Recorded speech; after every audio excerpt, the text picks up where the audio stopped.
Good day everyone, and I hope that you're safe and healthy. For you to be updated with the latest lecture videos of our course, kindly click the subscribe button. For this week's lesson, we're going to discuss about bankable research proposal writing.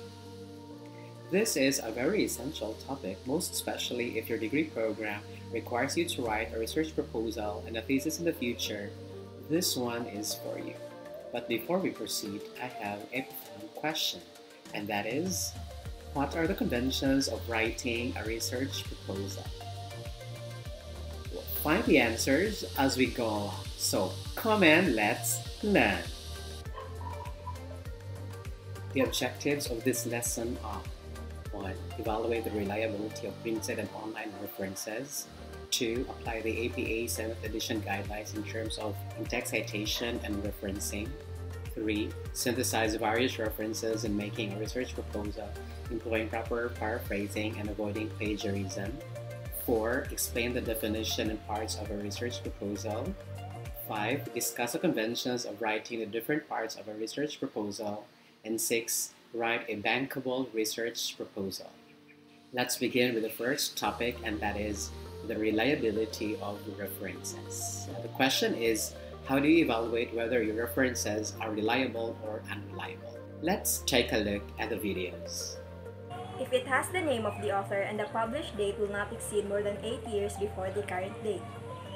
Ascertain whether the references show accurate and factual statements or data. References are reliable when your sources are published peer-reviewed articles, journals, and books made by scholars. This is to ensure the validity, credibility, and objectivity of your research purpose. They are reliable if the references are garnered from scholarly websites or academic sources.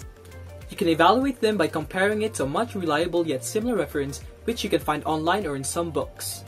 We should look for the author's credentials, review the article content, and examine and look for evidence of citations. I have criteria in determining whether the source is reliable or not. It must be accurate. The author must be trustworthy. It must be outdated or revised sources. And it must examine the contents of my topic. By checking the legitimacy or referenced authors. It is a need to verify the reliability of the source and also its timeliness.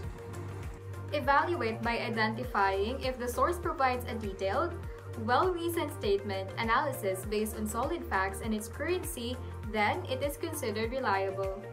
Reliable sources are distributed by reputable professionals, books, and government-published documents. Meanwhile, unreliable sources are very abundant in venues that can be easily manipulated, such as social media. And these are the factors that you have to consider upon evaluating whether your references are reliable or unreliable. One here is the publisher. Next, the author or authors, and the overall prestige of the publisher and the author or authors. Next, in drafting your research proposal, employ the following references. 1. Book references, because these references are proofread and peer-reviewed. We also have journal articles.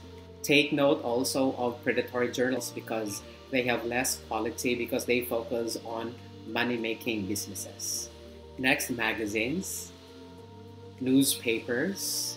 But take note, there are newspaper organizations that are manipulative. In that case, you have to weigh in whether those newspaper organizations are manipulative or not. Next, dictionaries, encyclopedias, almanacs. And last but not the least, government documents. Take note, if you're going to use internet references, avoid the usage of internet websites that end with .com and .net.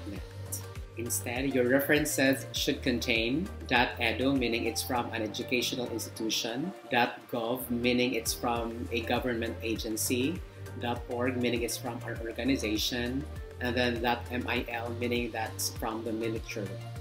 Another thing that you have to consider if you're going to look for internet references, go to Google Scholar.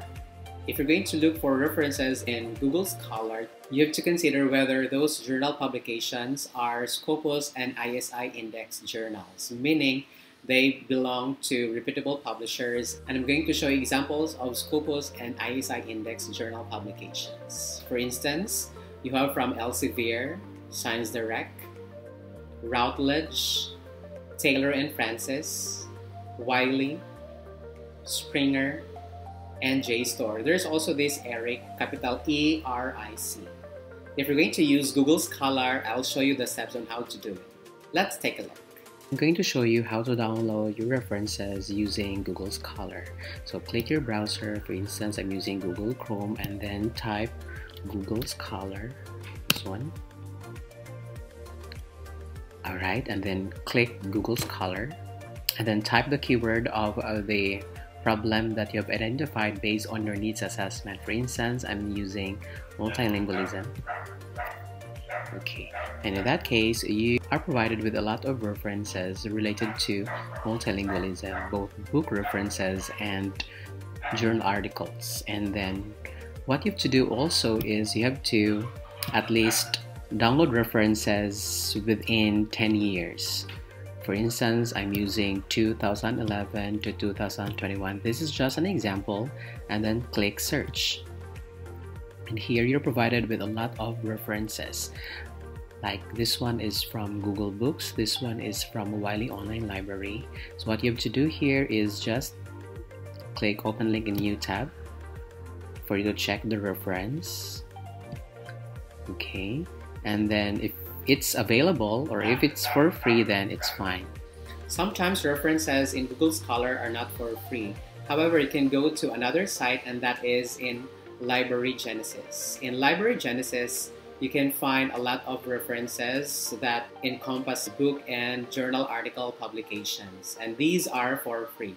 And I'm going to show you how to do it. Let's take a look. What you have to do is click your browser. In this case, I'm using Google Chrome, and then type Library Genesis, this one, and then type the topic or problems that you have gathered in your needs assessment. For instance, I'm using multilingualism as the keyword, and then click search. In that case, you already have a lot of books and journal publications available. And on this side, you can check the year of publication. For instance, I'm clicking this particular reference.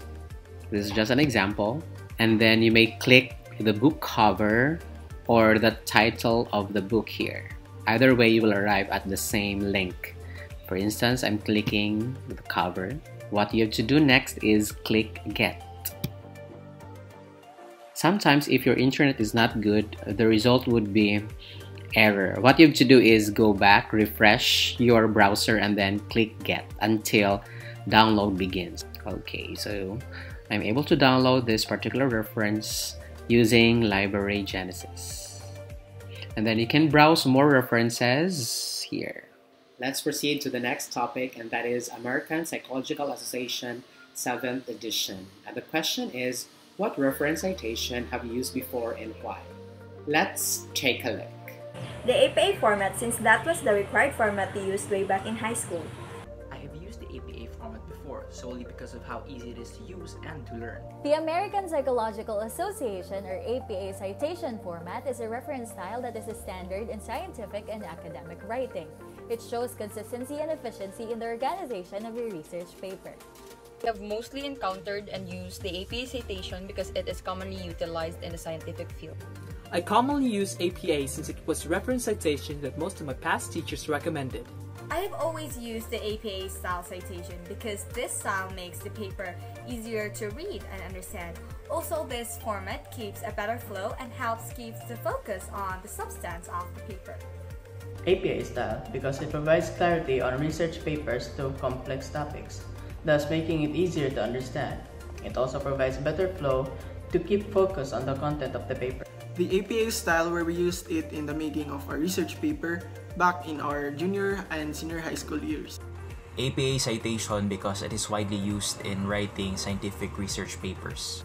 APA because it is one of the standard format used for academic writings, papers, and citation includes the author's last name and the publication year. The most common reference citation I used is the APA format because it was the format that was commonly taught in the previous years and is also used in technical and scientific citations. At Central Mindanao University, we employ APA 7th edition or the 2019 edition. I'm going to show you examples.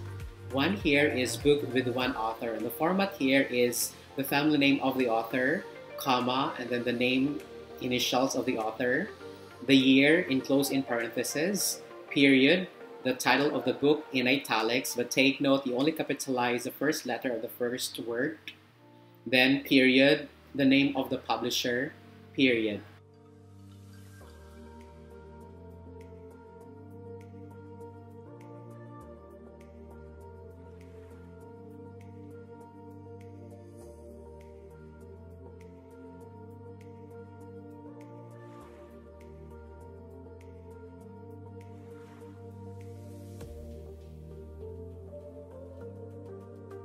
In the older version, you have the place of publication. In the latest version, there is no more place of publication.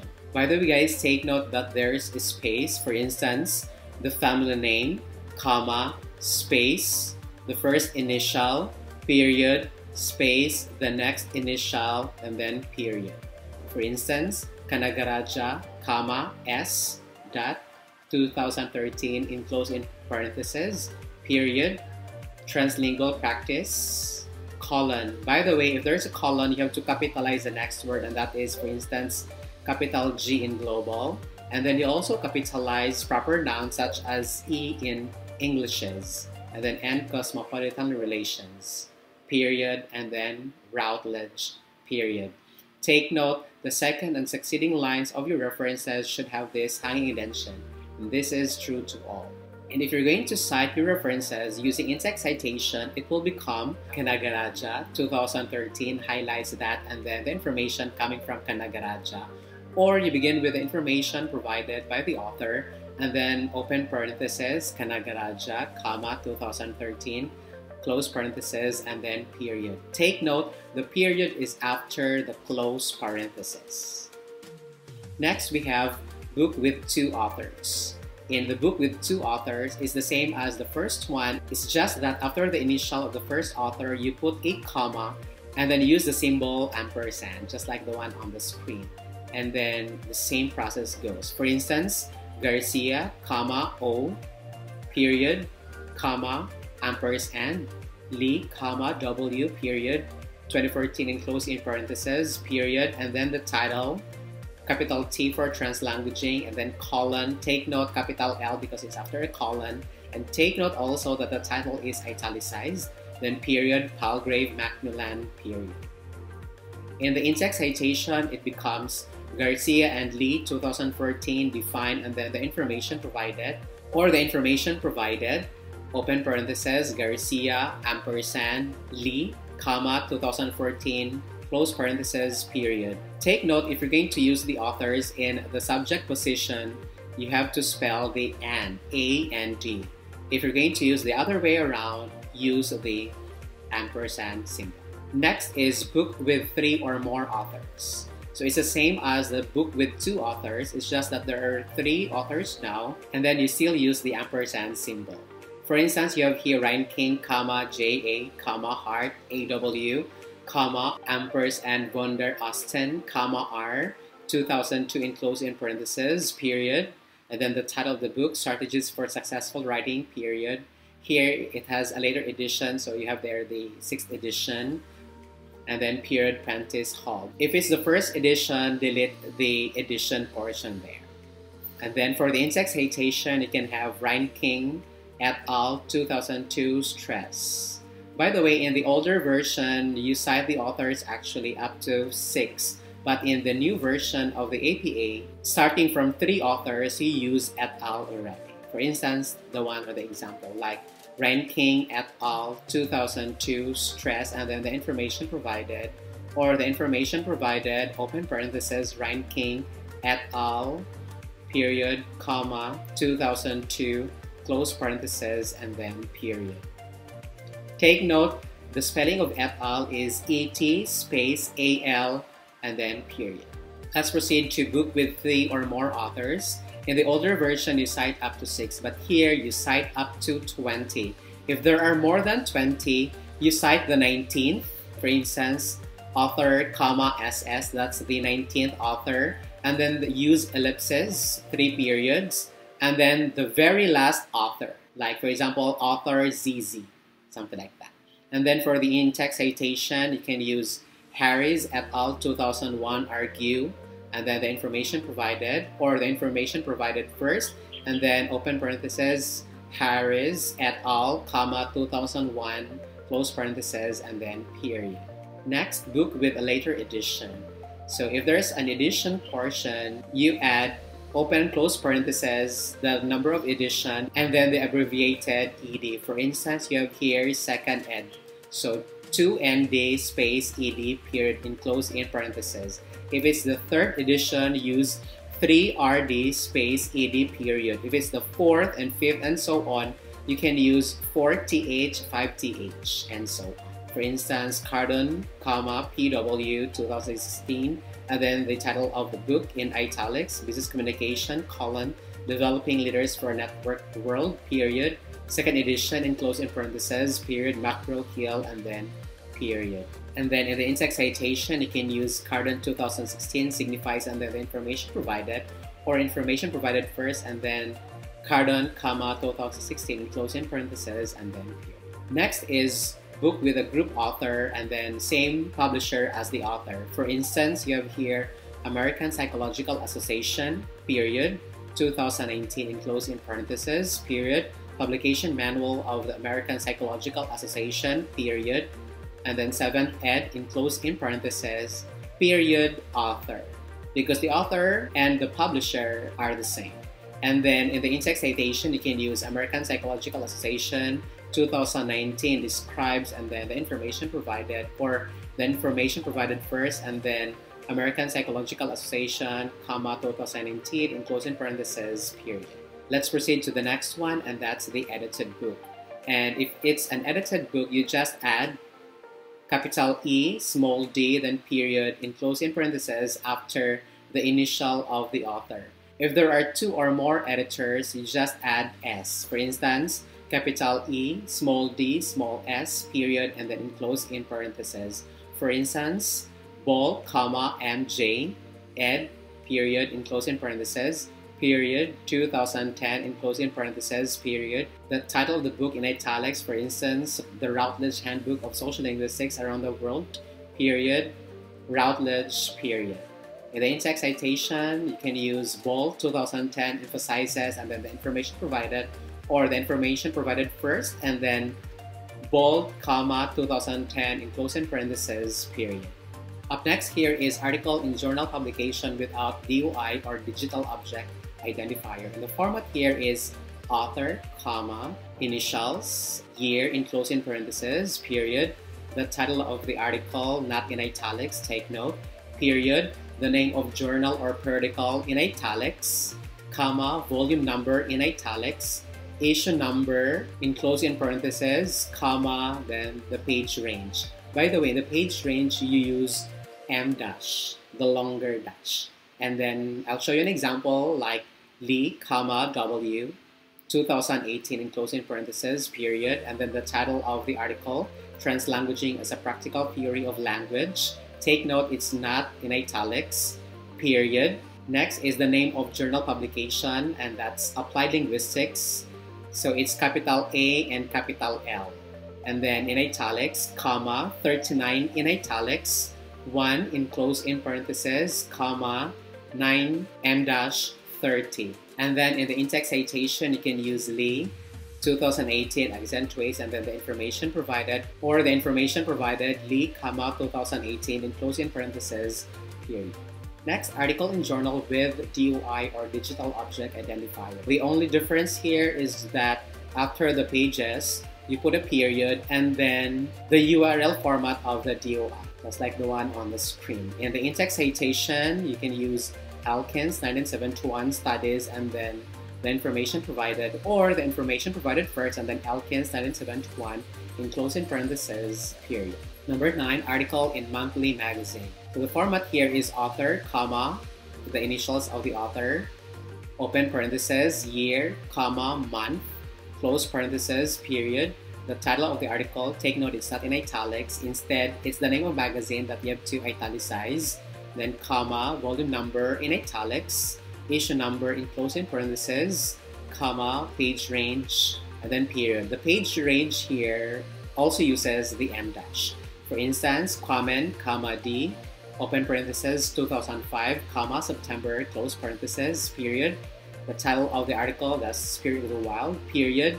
National Geographic in italics, volume number 2008 in italics, and then issue number in closing parenthesis, the 3, and then 122 M-143, period. In the in-text citation, you can use Quamen 2005 documents, and then the information provided, or you can use the information provided first, and then Quamen, 2005 in closing parenthesis, period. 10. Article in newspaper. In that case, you can use author, in the initial, open parenthesis, year, month, day, close parenthesis, period. Title of the article, take note, is set in italics, period.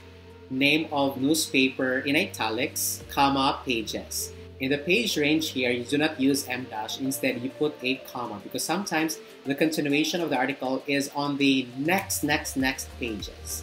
For instance, Schultz, S, period, open parenthesis, 2005, December 28, close parenthesis, period, calls made to strengthen state energy policies, period. The country today in italics, and take note you have here PP. If there are 2 pages, you just put P if there's only 1 page, and then period, and then the first page, and then the next page, period. In the in-text citation, you can use Schultz 2005 delineates, or the information provided, Schultz, 2005, enclosed in parentheses, period. Next, unpublished undergraduate thesis, master's thesis, or doctoral dissertation. By the way, I come across a journal publisher that do not welcome unpublished undergraduate thesis, master's thesis, or doctoral dissertation. Might as well do not use anymore this particular reference, but I'm going to show you how it is documented. In that case, you have here the author, initials, year in closing parentheses, period, the thesis title in italics, and then you put here unpublished undergraduate thesis if it's undergraduate, you put unpublished master's thesis if it's a master's thesis, or unpublished doctoral dissertation if it's an unpublished doctoral dissertation, in closing parentheses, period, the name of the university or college, and the address, period. For instance, we have here Bonifacio RM 2010, archetypal portrayal of the main character Psyche in Twilight Saga, unpublished undergraduate thesis, enclosed in parentheses, period, Central Mindanao University, Muswan, Bukidnon, period. And then for the in-text citation, you can use, for instance, Bonifacio 2010 investigates, or the information provided first, and then the family name, year, in closing parentheses, and then period. Next is article from the internet. Take note, you only use articles from the internet if it has .edu, .gov, .org, .mil. The format here is the author, initial, and then the year in closing parentheses, period, title of the article in italics, period, the name of the website, period, and then the URL. For instance, in this case, there is no specific person, instead it's from the province of Bukidnon as the author, and then period, 2021 in closing parentheses, period, and then about Bukidnon in italics, period, and then the URL. Take note, in the older version, you put retrieved from and then accessed on. In the latest edition, we do not put anymore the retrieved from and then the retrieval date. And then in the in-text citation, it goes like province of Bukidnon, 2021 accounts, and then the information provided, or the information provided first, and then province of Bukidnon, 2021 in closing parentheses, period. Next, online encyclopedias and dictionaries. The format here is word, period, year, in, and then name of encyclopedia or dictionary online in italics, and then period, and then the URL. For instance, feminism, period, 2017, in closing parentheses, period, in, and then Encyclopedia Britannica online, period, and then the URL. In the in-text citation, it becomes Encyclopedia Britannica 2017 expounds, and then the information provided, or you can use information provided, Encyclopedia Britannica, 2017, in closing parentheses, period.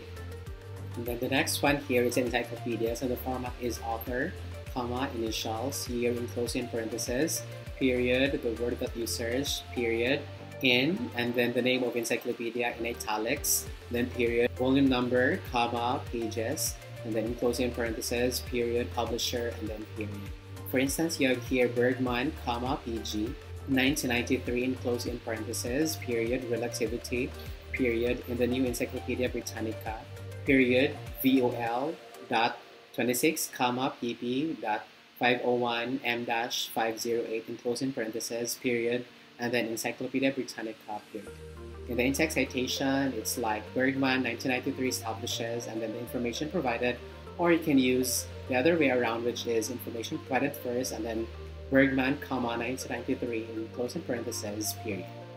And then the last one here is dictionaries, and the format here is word, period, year in close in parentheses, in, and then the name of dictionary in italics, period, the edition, period, publisher. For instance, Jejunum, that 2003 in close in parentheses, that in, and then Merriam-Webster's dictionary in italics, period, and then the edition 11th ed in close in parentheses, period, Merriam-Webster, and then period.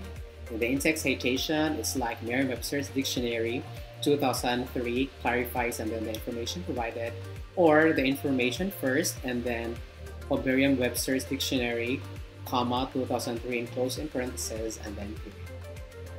Let's proceed to the next topic, and that is in-text citation. And the question is, how do you employ proper in-text citation? And cite an example. Let's take a look.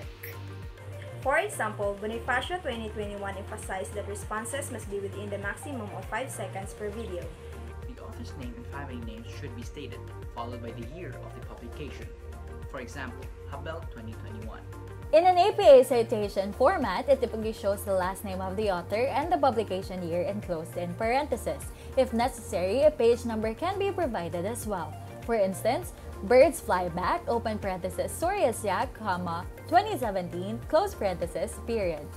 The author's name and year of publication in between or at the end of the statement, for example, as stated by Ledesma 2019. It is employed by enclosing the name of the author as well as the page number in the parentheses, after quoting the author. In using the APA style citation, we always use the author's last name and the year of publication. For example, Washington, 2004, and enclose it with a close and open parenthesis. And for direct quotation, include the page number as well. In APA style, it uses the author's last name and the year of the publication. For direct quotations, include the page as well. And for sources such as websites and ebooks, you may include the paragraph number as well. It should include the last name of the author followed by a page number or year of publishing enclosed in a parenthesis, for example. On APA citation, an example would be putting the surname of the author and date published on the text paraphrased from the original document. Proper in-text citations include the last name of the author followed by the year published enclosed in a parenthesis. For instance, open parenthesis, Tomo, comma, space 2020, close parenthesis. Input the author's last name followed by the date of publication and the page number of the reference work. I have mentioned earlier the in-text citation in APA format, but you have to consider the following. First one here is avoid the use of according to. Why? Because it's already a cliche expression, so get rid of that. Again, avoid according to and then the author. For instance, you would say, according to Edgerton 2021, the Bukidnon province is composed of 7 indigenous cultural communities. Take note, avoid using according to. Instead, you use family name and then the year enclosed in parentheses. I'm going to show you an example. Like Edgerton 2021 highlights that the province of Bukidnon is composed of 7 indigenous cultural communities. Or you can use the information provided first, the family name, comma, year, and then enclosed in parentheses, period. For instance, the province of Bukidnon is composed of 7 indigenous cultural communities, and then Edgerton, comma, 2021, enclosed in parentheses, period. Take note, the period is after the closed parentheses. It's not after the communities. Next, avoid the usage of weak verbs such as cites, mentions, says, states, and others. Instead, use strong verbs such as highlights, stresses, emphasizes, proposes, appends, argues, postulates, advances, affirms, asserts, expounds, discloses, articulates, contends, conveys, and many others which I have mentioned in the example in the APA Reference Citation 7th edition. Let's proceed to the next topic, and that is plagiarism. And the question is, what is plagiarism and how is it committed? Let's take a look at the videos. Is a criminal violation when a person copied someone's original work that leads to legal consequences. It is committed when you present others' works and thoughts as your own. Plagiarism is the usage of another person's words without due credit and owning it as yours. Plagiarism is a crime wherein one incorporates another person's original work and theirs without consent and proper credit. Plagiarism is when you pass something off as your own, such as not citing or recognizing the original owners or authors. Plagiarism is when you do not acknowledge the references you use. You may commit it intentionally or recklessly. It means to steal and pass off ideas of another as one's own. It is committed whenever you do not acknowledge the source of the information that you use on your research. Plagiarism is when we use someone else's work without their consent or without citing them for reference. Plagiarism refers to taking of ideas from others' work without full acknowledgement of the author. Copy and paste ordeal is sometimes the most common. Turning in someone else's work as your own. Plagiarism occurs when you fail to accurately acknowledge the origins of information you used in your study. Using the words or work of others into your arsenal and usage without giving citation or giving credit to the author. Plagiarism is a form of stealing. It's a form of academic dishonesty. At the same time, it is unethical and illegal. Because even though you have paraphrased the information coming from various sources, nonetheless, you don't credit the original source, is still considered plagiarism. And these are the types of plagiarism according to the University of Louisiana at Monroe, 2021. First, copying. If you say copying, you claim an idea from somebody else without acknowledging the source. Next is patchwork. It's when you combine different ideas from different sources and then you do not mention the sources that you have used. Next is paraphrasing. It's when you're going to paraphrase ideas of one author or more authors. Nonetheless, you don't mention the source, it's still considered plagiarism. Next is unintentional plagiarism. It's when a writer changes the source information that he or she has used in his or her paper. For instance, the original author is Santos and then you use Reyes in your in-text citation. That's considered an intentional plagiarism. So in that case, you have to account who is the original author, where you've taken that particular information. Next is, how do you avoid plagiarism? Let's take a look. We must provide proper citations as a credit to the original creator and also paraphrase the words in the original text. Incorporate your own ideas, paraphrase, and to always cite the original author. Plagiarism can be avoided through proper paraphrasing, quotation, and citations of your sources. Ask for the author's consent, use proper citation by indicating the source in the references, and paraphrase. You can avoid it by citing the authors of the text that you are using, as well as paraphrasing them. To avoid plagiarism, we should cite our sources, include quotations, paraphrase, add your own idea, and use a plagiarism checker. You must always cite and credit the author of your sources. By keeping track and listing down references for citation, and by paraphrasing sources like adding your own ideas to the text. We can avoid plagiarism through only paraphrasing text and, most importantly, give the acknowledgement in which the author deserves. Keep track of the references you use. Add some of your own suggestions while paraphrasing, and credit the original author in an in-text citation and reference list. Indicate and cite the works and the author of your sources in a proper manner. For you to avoid plagiarism, consider the following steps as provided by Zuckman and Tomlinson 2000. And the first one here is the use of quotation marks. In that case, I'll show you an example. As you notice, there is this open and close quotation marks from the multivalent to linguistically.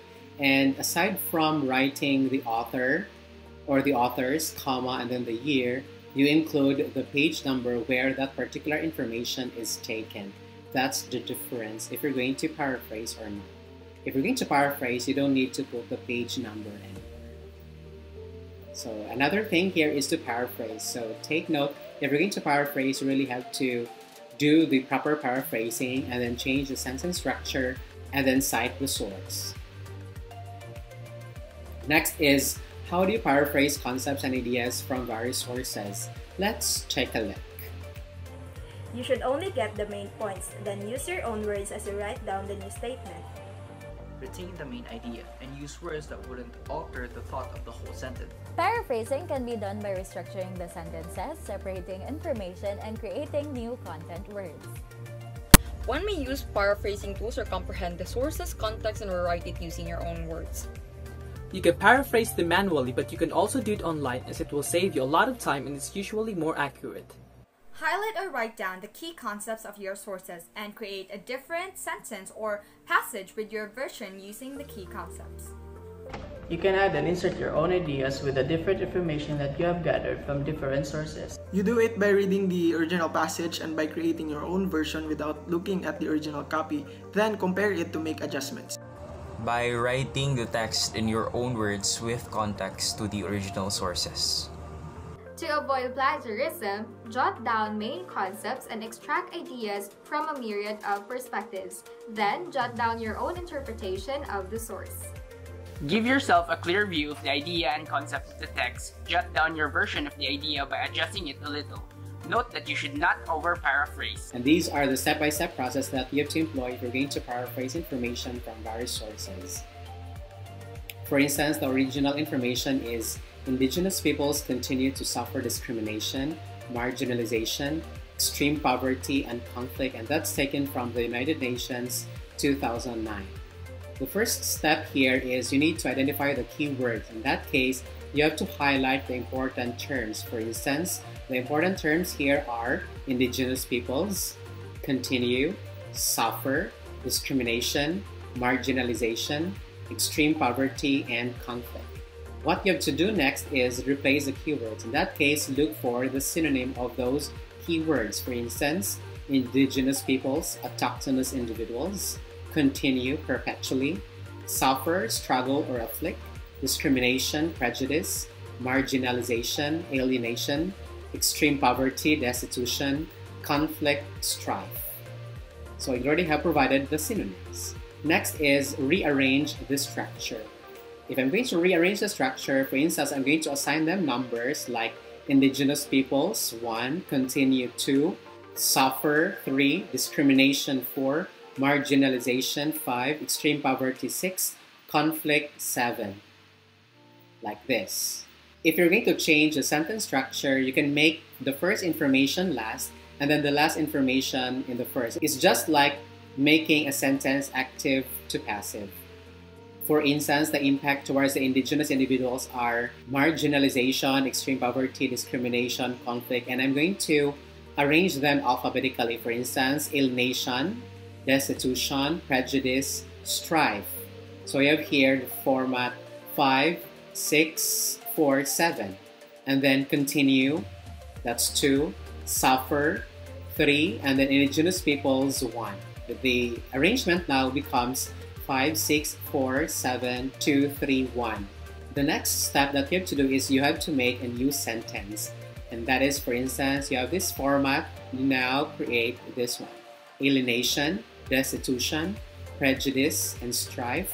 Perpetually, you cannot use struggle here, so you have to eliminate struggles. Instead, you use afflict. So perpetually afflict autochthonous individuals. So now it now becomes alienation, destitution, prejudice, and strife perpetually afflict autochthonous individuals, and then you have to insert the source.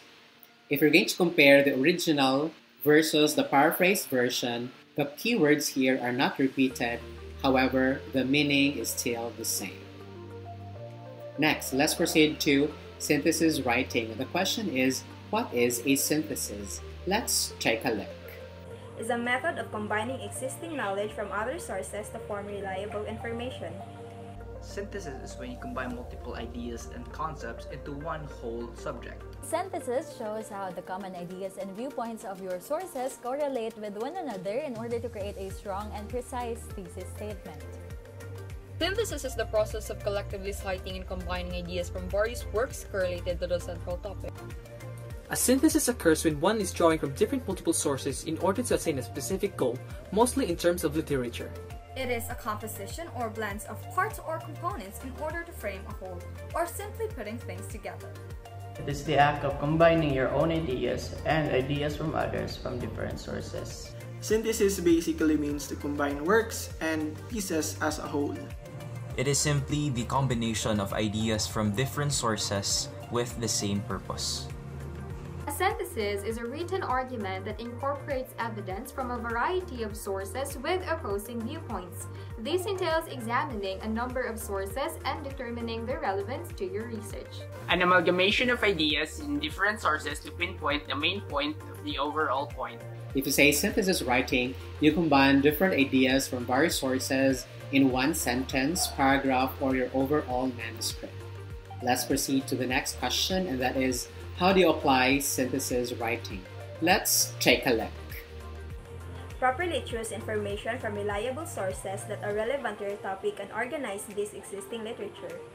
Use to combine idea and similarities to support an idea or to create a conclusion. The application of synthesis writing includes discussing specific source ideas or arguments that are supported by other authors, and incorporating all of the sources to understand and elaborate the research question. In synthesis writing, there should be a proper flow in linking the elements to make the whole work coherent. It can be applied when one is tasked with creating new knowledge out of existing knowledge and sources. Writing synthesis, we should explain why connections and relationships are important. Our goal is to create new knowledge out of an existing source, and we combine or synthesize the information in the sources to provide a unique perspective on a topic. Instead of summarizing the main parts of each source, you can gather and combine all the findings and ideas from different sources in order to make an overall point. You do it by putting ideas together and multiple sources to make an overall point. By synthesizing all of the ideas from various sources to reach a common insight. Instead of summarizing each source's key points one by one, you combine the ideas and results of many sources to make a larger argument. Scanning the similarities and differences of various thoughts and convert this into paragraphs with topic sentences. If you're going to apply synthesis writing, you have to take note of the following: read, combine, paraphrase, and then cite your sources. For instance, I'm going to show you an example of a synthesis writing in a paragraph form. And this is actually the first paragraph of my introduction. If you're going to take a look at the information one by one, you have here, despite the coronavirus pandemic, the world has experienced various developments from globalization, advancement of science and technology, gender equality and women empowerment, and progressive economy. And I combined the different sources such as Van Ham 2019 because he talks about globalization, UNESCO because it talks about the advancement of science and technology, United Nations 2020 because it talks about gender equality and women empowerment, and then another article from United Nations 2020 that talks about progressive economy. Another thing here, which is a continuation of that particular sentence, is, however, the indigenous communities continue struggling to make their voices be heard across the globe as alienation, this is the one that I mentioned earlier, as alienation, destitution, prejudice, and strife perpetually afflict the autochthonous individuals. And that's from United Nations 2009. And then, their language, culture, and belief systems experience endangerment and worse, annihilation, United Nations 2009, and then a continuation, which in turn deleteriously impact their affluent linguistic and cultural heritage, social identity, and ideology, United Nations 2019. So in that case, you can use 1, 2, or more references in a single sentence or in a single paragraph.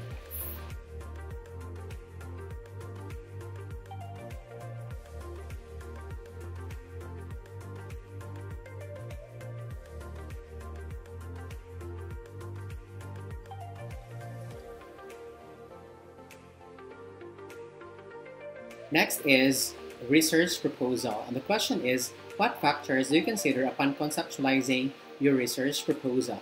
Let's take a look. The essential factors to be considered are the research topic, significance, objectives, target population, and time frame. We'll first come up with a plausible topic, then a problem to tackle, and then the sources that I would use.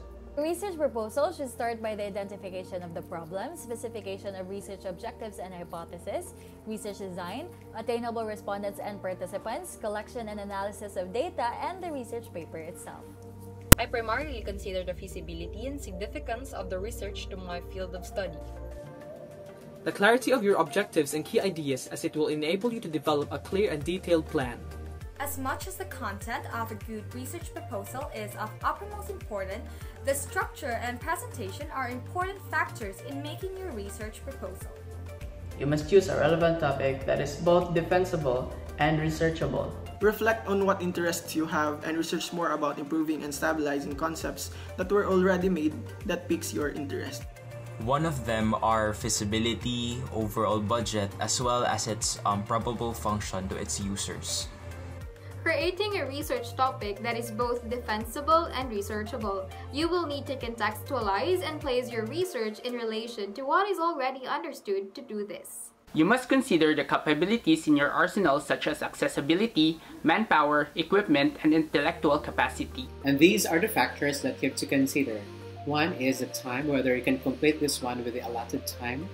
Your resources, because it's possible that the apparatus or the materials that you're going to use in your research are not available in the country. So you have to consider that. Another thing here is the data that you can gather, the problem or the need of the community.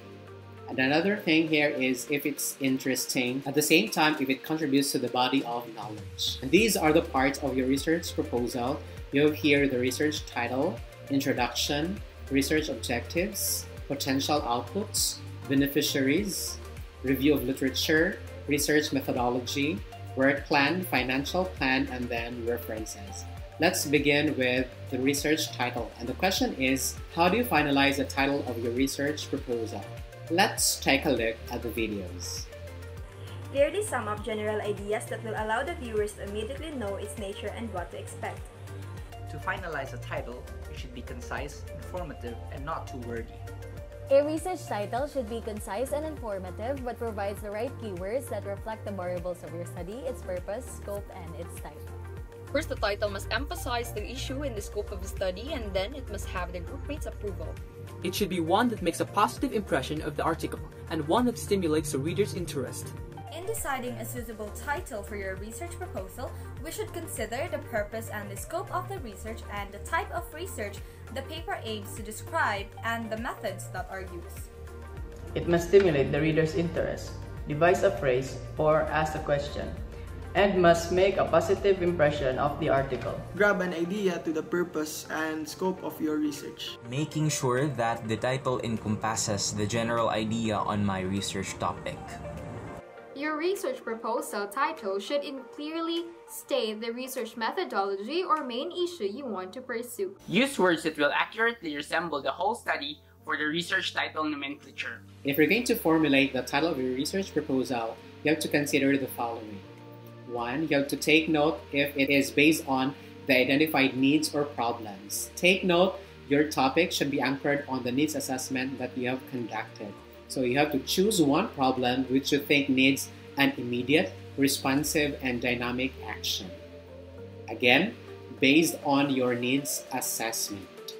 And since your topic is anchored on the needs of the community, it should be a solution to the problem or an intervention program. Another thing that you have to consider if you're going to formulate your title is it should be novel and fresh. In that case, it should be innovative. You can invent something or you can improve an existing body of knowledge or an existing object. So it's a matter of innovation. Take note, guys, I do not accept survey, perception, correlation, or any study which you have conducted during your senior high school days. Again, I do not accept survey, perception, correlation, and other studies which you have conducted during your senior high school days. Instead, you focus on designing, creating, or developing a solution or an intervention program related to the problem which your community experienced. At the same time, it should be original and not copied from elsewhere. You have to read a lot of journal articles because taking from my own experience, it is really helpful. At the same time, you can also read research-based books. And there are a lot of research-based books in Library Genesis. At the same time, to entice your audience's interest, your topic or your title should be catchy. And if you're going to formulate the title of your research, you may employ the following format. You can use this one, the premise or the general view, colon, what is the action that you're going to use, then of, and then the topic or the intervention that you're going to do, and then for, and then the purpose. For instance, autochthonous linguistic and cultural landscape in southern Philippines, and that's the premise. And then establishment, that's the action. Then of, Center for Indigenous Language, Culture, and Arts in Mindanao, that's the topic or the intervention. And then for, Indigenous Linguistic and Cultural Preservation. This particular research project is funded by the Commission on Higher Education. At the same time, it's funded by the 7 big universities of the Philippines, the Embassy of Canada, and the University of Saskatchewan in Canada. And I am the project leader of this particular research project. And since we're going to institute the Center for Indigenous Language, Culture, and Arts Center in Mindanao, we have formulated another research project, and that is Managing Linguistic Diversity, Development of Manobo Binukid Language Planning and Policy for Indigenous Linguistic and Cultural Preservation. And this will be a lifelong journey because we need to document the language. And we will begin with the first variety, and that is from the Manobo Indigenous Cultural Community. Because in Bukidnon, there are 7 Indigenous cultural communities. Let's proceed to the next one, and that is introduction. And the question is, how do you draft your introduction? Let's take a look. Provide relevant information on existing problems to be addressed that will catch a person's interest. I usually open up with a problem and how the research would offer a solution. The research introduction should basically provide a description of the nature of the problem, the research gap, and the objectives of your study. It must pique your target reader's interest and provide the proposition statement and its background. It should at least contain the essence as to why it should grab the reader's interests, as well as the key points of your research and its stance. Introductory paragraph usually provides a summary or overview of the paper and concluding it with the main point, which is your thesis statement. The introduction must be interesting for the reader and must catch the attention of the reader. By listing down main points of the research and try to pique their interest by stating notable facts about the research. Through writing down initial texts that are essential to be included in the introduction.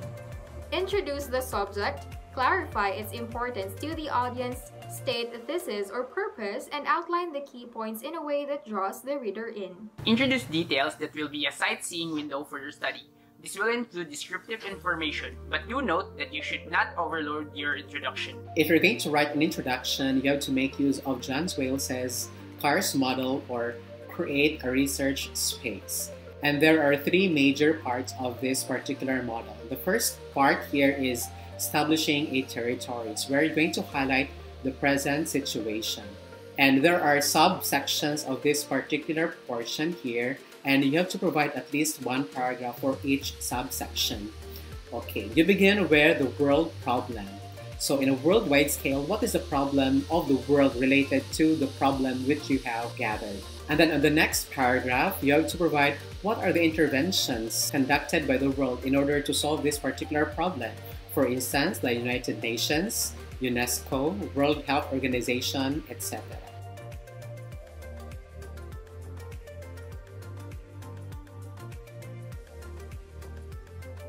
Next, you have to contextualize the problem based on a worldwide scale. So now you have to focus here on the Philippines or maybe in your locality. So in that case, it's now contextualized. Next here is you have to provide the national or local interventions in order to solve the said problem. So you have to mention the Philippine government agencies assigned to solve that particular problem. You can also mention the local government units, like from the province to barangay level.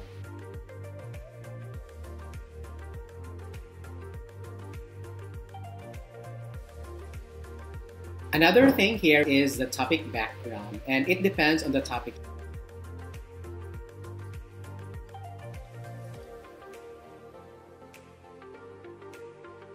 The next one here is related studies, and this is very relevant because it will connect the problem that you are establishing. So in that case, you have to read a lot of journal articles, and you'll have to mention the name of the author, the year, and the findings of that particular author. Next is establishing a niche. This is the second step now, and here you're going to state the gap or the need. Why conduct this particular study?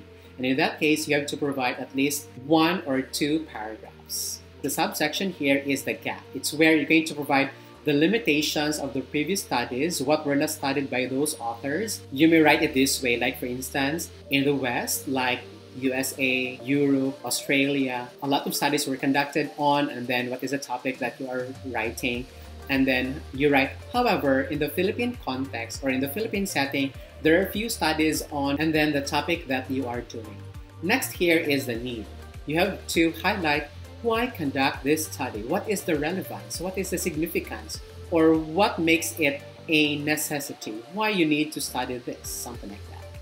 And the last step in the CARS model is occupying the niche. It's where you're going to provide the objectives and the logical arrangement of your paper. In that particular case, you have to provide the general and specific objectives in 1 paragraph. Take note in paragraph 4.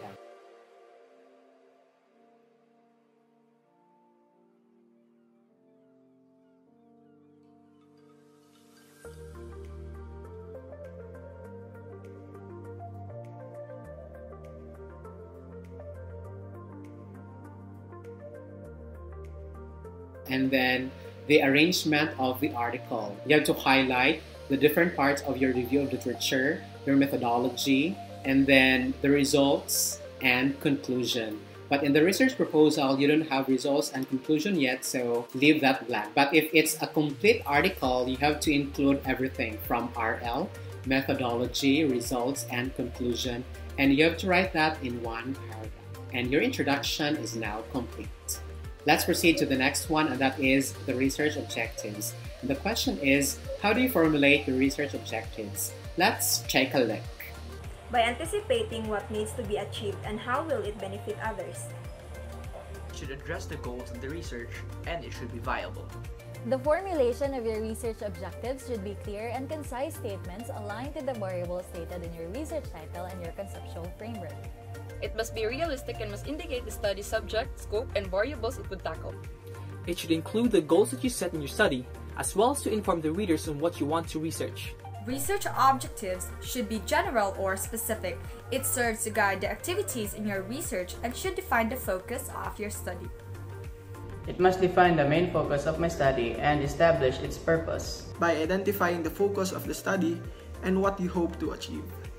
It is a need to formulate objectives in connection to whether they would satisfy the main hypothesis. Begin by defining the purpose of your research and clearly identifying the variables that will be evaluated. The objectives should be specified using action verbs that are precise enough to be measured. Using your gathered primary data, pinpoint your desired topic and define the focus of your study. If you're going to formulate your research objectives, you have to take note of the following. First is general objective. Your general objective encapsulates the whole study, and you may use the following verbs such as to evaluate, to assess, and to analyze. Next is specific objectives, and specific objectives are your clearly defined purpose leading to the general objective. For instance, you may use to design, to create, to test, to evaluate, to identify, to determine, to ascertain, to develop, to assess, to analyze. Take note, avoid repeating your verbs from GO or general objective and SO or specific objectives. Another thing here is avoid the use of to know, to understand, and to recognize because these are broad objectives. You cannot measure them. Next is potential outputs, and the potential outputs that you can have are the following, like publication, technology, intellectual property, a policy which we are actually aiming at, product, and then documentary, film, or a book. Philippine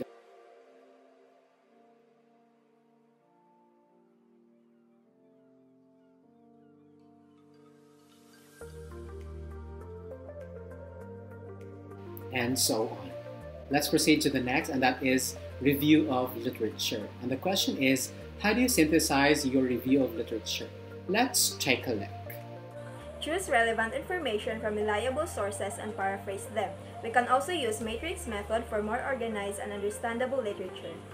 Absorb multiple sources and combine them all into one coherent idea, which may support the research.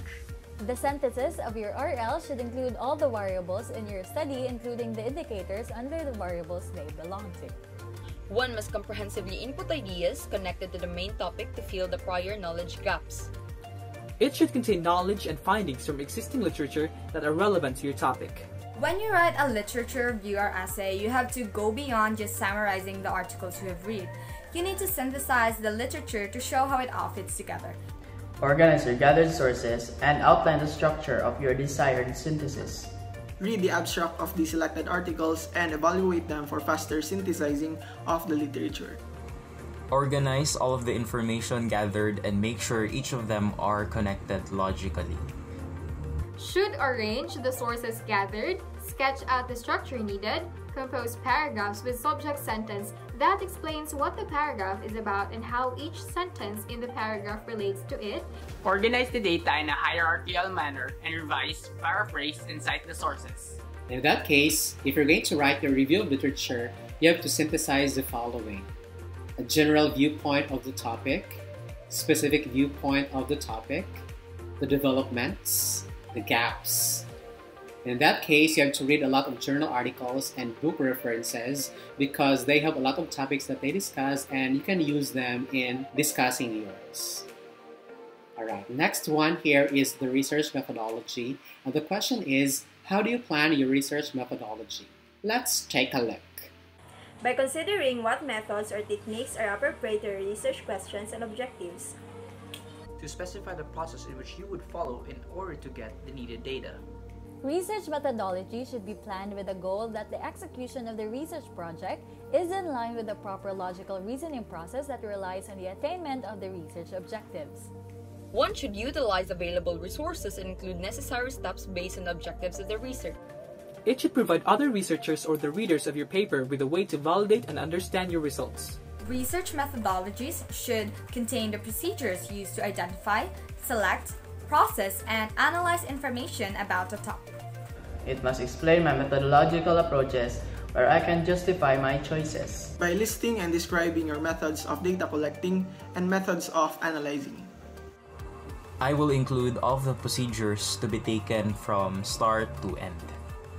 Plan how you will clarify your analytical methodology first. Describe how you collected data and how you analyze it. After that, examine and defend your methodological decisions. Pinpoint your goal and make sure that the methodical steps are achievable in the sense that you yourself is capable to fulfill these different methods. If you're going to plan your research methodology, it actually depends on the nature of your research. So these are the parts that you may consider. One, the research design. It could be qualitative, quantitative, or both. Or it could be a specific, like for instance, content analysis, and so on. The next one here is sampling procedure. In that case, you can make use of complete enumeration, purposive sampling, random sampling, and other sampling methodologies that you can use, and then explain them, how you're going to make that. Next is the respondents of the study if applicable. And in that case, you have to describe your respondents according to gender, occupation, age, and other pertinent information. For instance, if your topic is all about language, so you also include what are the languages that they employ in their community. Next is corpus of the study. So if you belong to the arts and humanities, you include corpus of the study. And corpus of the study refers to, for instance, conversations, books, novels, poems, and many others. Another thing here is the treatments of the study, wherein you have two groups here. You have the control group and the experimental group. And then the materials that you use, and it actually depends on the nature of your research. The research locale. If you have research locale, you have to describe the area according to, for instance, topography, the people living there, the work of the people, and many others. And then you include the map of the locale. Next is the research instrument. For instance, if you use interview questionnaires, surveys, focus group discussion, and many others, you have to highlight them. And you can also provide the specific instrument where you've taken that particular information. Next, statistical tools, and it depends on the nature of your research because you can use t-test and ANOVA and many others. Next is data gathering procedure. It's where you're going to explain the process from entry protocol up to the end of data gathering. Take note, you will just provide the description on how you gathered your data. Because in the method of analysis, it's where you're going to explain how you analyze the data step by step, from the very beginning up to the ending. And then the last part of the methodology is the ethical consideration. It's where you're going to highlight the anonymity of your respondents, and you also have to highlight that there are no ethical implications based on the findings that you will gather later. Another thing that you have to remember in drafting research methodology is that you have to cite the author or the source or the model that you're going to employ in your research, so that your paper is well documented. Another thing here is you provide the work plan. In the work plan, you provide a Gantt chart which contains the month and the tasks that you're going to do and when you're going to accomplish them. So I'm going to show you an example, like for instance, you have here the schedule of activities at the different months and then the different activities. Another thing here is the financial plan. It's where you're going to highlight the expenditures that you're going to use. It includes all the resources and their specific prices. For instance, you have here the line item budget, and then you have here personal services, maintenance and other operation expenses, or MOOE, paper presentation, publication, IP licensing. If you're going to conduct your research in the future and it involves human beings, you have to secure an IERC certification. If your research involves animals, you have to secure a YACOC certification. And then the last part here is the references. And take note, you have to use APA 7th edition. And I'm going to show you how you're going to arrange your references after you're done documenting everything. Let's take a look. For instance, these are the references that you have gathered so far in writing your research proposal or your manuscript. What you have to do is to click Ctrl A and then click this button A to Z. Okay, and then click OK. And then delete the blank portion. Okay, and then click Ctrl A again, and then click this Justify button, and then drag the lower ruler, this portion here, up to this point, so that there will be this hanging indentation. And then your references are now good to go. So your references are arranged from A to Z. And let's have the last question, and that is, how do you make your research proposal bankable? Let's take a look. Persuade them by making your research proposal exceptionally relevant and goal-oriented and will result in significant outcomes. It would be deemed bankable if it was factual, coherent, plausible, and it would actually solve an actual issue.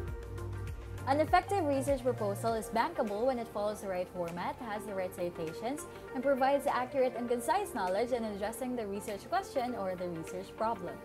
Thoroughly provides sufficient supporting details that could yield to the feasibility of the proposed research.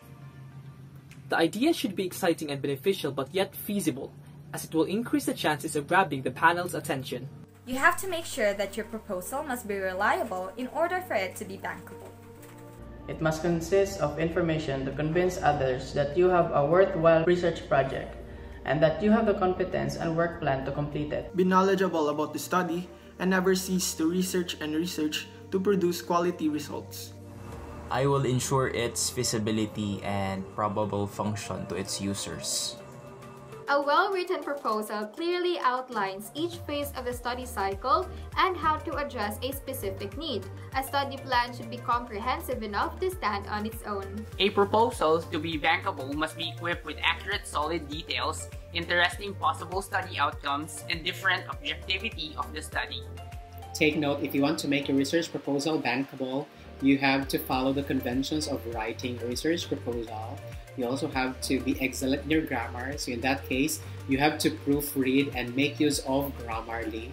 Take note, proofread and use Grammarly. The impact of your research is also very important because it will provide the wow effect towards your readers. At the same time, the relevance and the contribution to the body of knowledge. Writing a research proposal is both taxing and challenging. But if you know the techniques, at the same time read a lot of journal articles and book references, you will never go wrong. If you got questions regarding this lesson, or you got queries of any concern, drop an email at f.rene.bonifacio@cmu.edu.ph. I'll attend to your queries as fast as I can. And as always, God bless and stay healthy.